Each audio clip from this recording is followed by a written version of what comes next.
Salut à tous, bienvenue à Portimao pour la présentation de la nouvelle Yamaha R1M 2018, une nouveauté qu'on n'attendait pas. Peu de modifications, mais quand même pas mal de choses intéressantes à vous dire.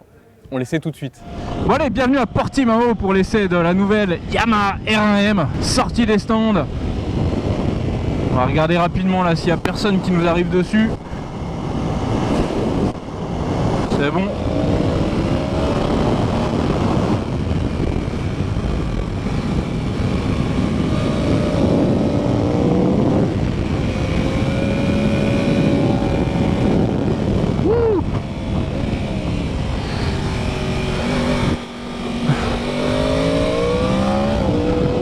Alors les mauvaises langues diront qu'il y a très peu de choses qui changent sur cette nouvelle R1M. Et moi je vais vous dire que non. Effectivement, le châssis reste identique, le moteur reste identique, mais les fonctions des motos sportives aujourd'hui ça se passe vraiment dans le software. Et là il est complètement nouveau. L'électronique a été entièrement revue. Aussi bien au niveau des modes moteurs que du contrôle de traction, que du wheelie control, mais aussi au niveau des suspensions électroniques sur cette R1M. Et écoutez, c'est plutôt pas mal. On a exactement le même type de réglage que ceux qu'on a sur la CBR que j'ai essayé sur ce circuit l'an dernier.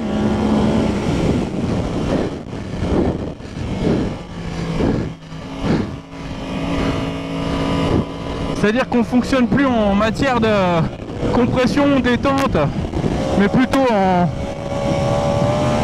entrée de virage, freinage et réaccélération en sortie de courbe. La petite sauce all-in se prend et tout est réglé, il y a juste à mettre plus, moins.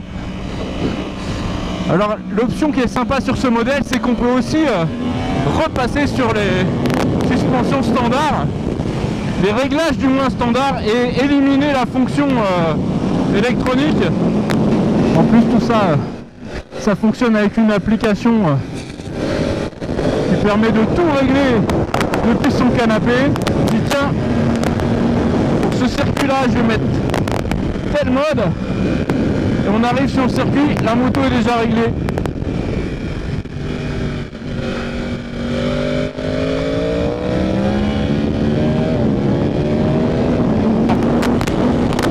Allez là, on y va.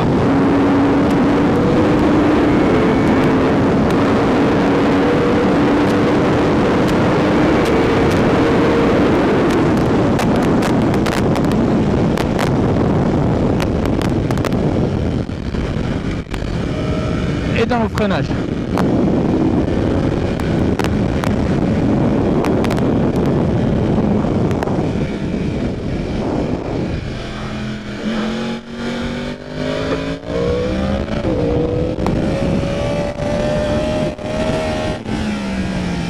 Oh putain.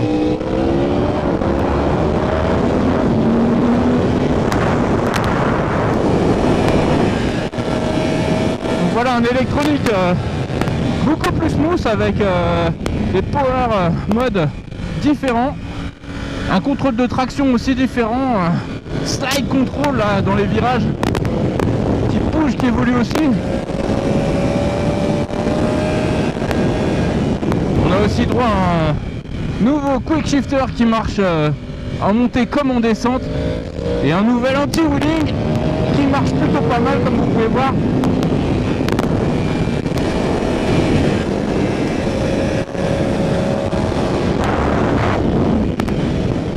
Ah merci Yamaha de me remettre comme ça là.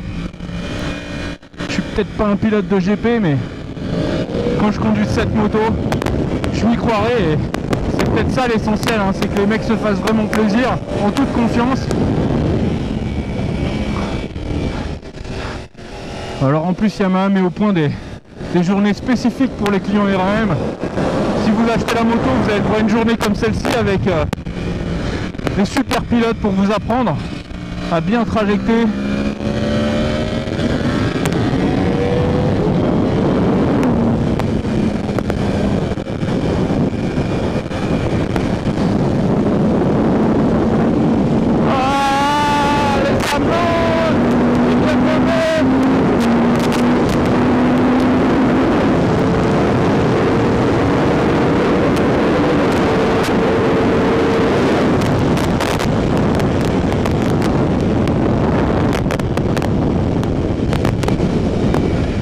Là je commence à avoir un petit peu de fatigue au niveau du frein.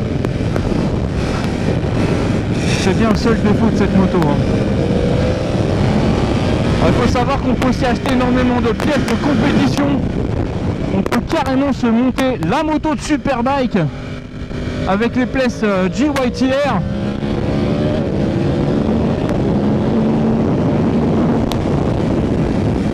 Ah, le kiff ces petits bowling là. C'est vraiment rassurant.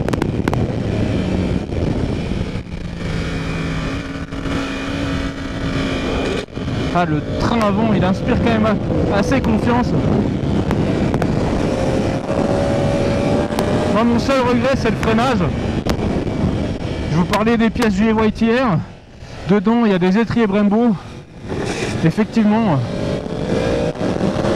c'est une pièce qui est standard sur les concurrentes de la R1M.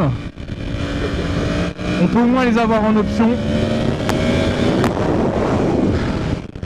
Voilà pour les commentaires embarqués au guidon de cette R1M. Bon, je vais juste vous rappeler le tarif de cette machine. 24 000 €. C'est presque 2 000 € moins cher qu'une Panigale S. Vous retrouverez aussi en essai dans le prochain Moto Magazine. Bon, vous l'aurez compris, pas mal de bonnes surprises avec cette moto. Vraiment, on a pris du plaisir sur la piste. Ce que je vous propose, c'est de retrouver l'essai complet dans le prochain Moto Magazine. Et on a aussi une petite surprise pour vous. On a l'essai de la moto du GMT, la Yamaha R1 d'endurance. Donc rendez-vous dans les kiosques ou abonnez-vous à Moto Mag.